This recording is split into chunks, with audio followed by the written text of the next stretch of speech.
Assalamualaikum warahmatullahi wabarakatuh. Saya Desa Sakita Prasyunda dengan NIM 121921332 dari kelas 12 3A09 akan membahas pertemuan 6 Sistem Informasi Manajemen dengan judul Sistem Informasi Sumber Daya Manusia dan Sistem Informasi Sumber Daya Informasi.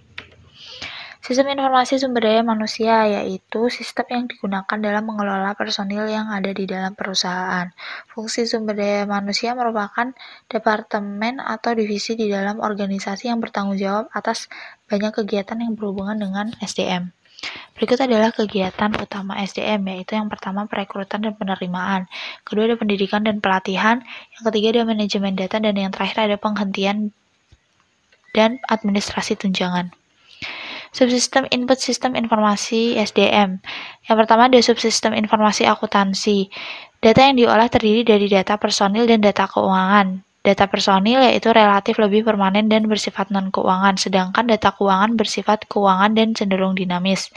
Yang kedua ada subsistem penelitian sumber daya manusia, yaitu mengumpulkan data melalui proyek penelitian khusus. Yang pertama ada penelitian sukses, yang kedua ada analisis dan evaluasi jabatan, yang terakhir ada penelitian keluhan. Yang ketiga ada subsistem intelijen SDM, yaitu mengumpulkan data yang berhubungan dengan SDM dari lingkungan luar perusahaan. Database SIDM adalah data yang tersimpan dalam database SIDM, terdiri dari data pegawai dan non-pegawai. Data pegawai berisi data yang berhubungan dengan data pegawai atau perusahaan yang ada. Sedangkan data non-pegawai berisi data non-pegawai dalam database perusahaan, seperti data agen tenaga kerja, akademi, atau universitas serikat pekerja dan pemerintah. Sistem informasi kepegawaian berguna untuk mengolah data kepegawaian. Data yang terdapat pada SI kepegawaian, yang pertama ada data induk, yang kedua ada data riwayat kepegawaian, yang ketiga ada data pendidikan keluarga dan lain-lain, yang terakhir ada output. Subsistem output sistem informasi SDM. Yang pertama ada subsistem angkatan kerja, yaitu semua kegiatan yang memungkinkan manajemen untuk mengidentifikasikan kebutuhan pegawai di masa depan. Yang kedua ada subsistem perekrutan, yaitu melakukan kegiatan perekrutan. Yang ketiga ada subsistem manajemen angkatan kerja, menggunakan aplikasi untuk mengetahui usaha pengembangan angkatan kerja yang sudah dilakukan. Yang keempat ada subsistem kompensasi, yaitu melakukan proses penggajian. Yang kelima ada subsistem tunjangan, yaitu menyediakan paket tunjangan baik bagi pegawai yang masih bekerja maupun yang pensiun. Yang terakhir adalah subsistem pelaporan lingkungan, ditujukan untuk memenuhi tanggung jawab kepada pihak yang berkepentingan di luar perusahaan. Sistem informasi sumber daya informasi.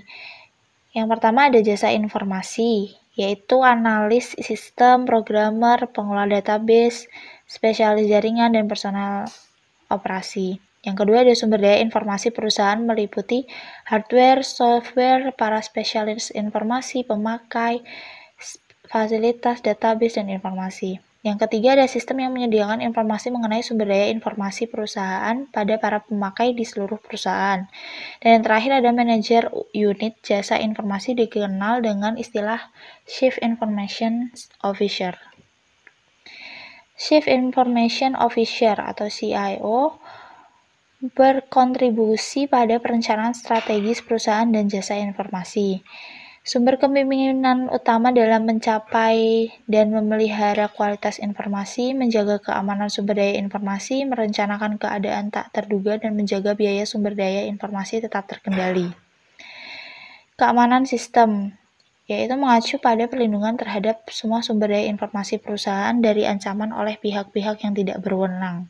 Tujuan keamanan sendiri, yang pertama ada kerahasiaan, ketersediaan, integritas. Gangguan terhadap sistem informasi, yang pertama sengaja, dan yang kedua ada tidak sengaja. Di sini ada 3 hal yang tidak sengaja. Yang pertama adalah kesalahan teknis, biasanya masalah hardware atau syntax error. Yang kedua ada gangguan lingkungan, biasanya petir, gempa bumi, air, atau debu.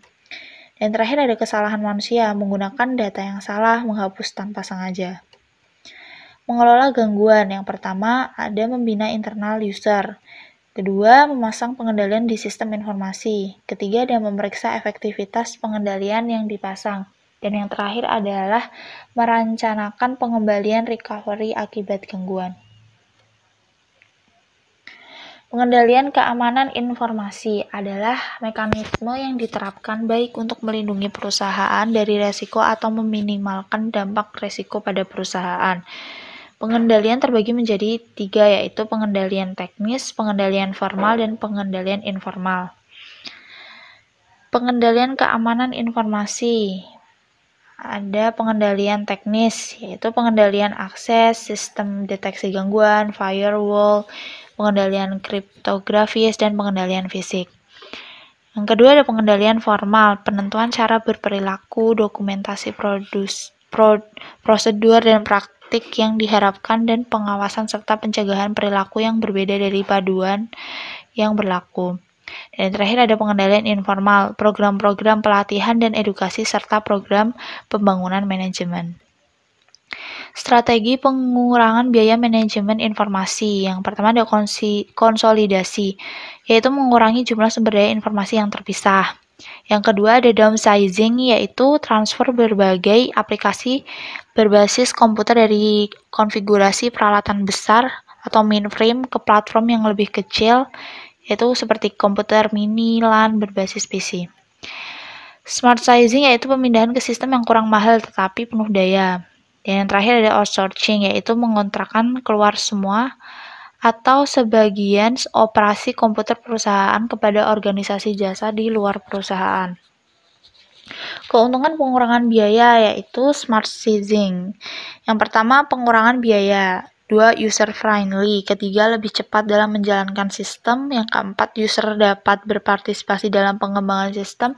Yang terakhir ada user dapat berkomunikasi dengan staf IT dengan lebih baik. Yang kedua ada outsourcing. Pertama, pengurangan biaya. Yang kedua, dapat memperkirakan biaya-biaya masa depan. Sekian dari presentasi saya. Terima kasih.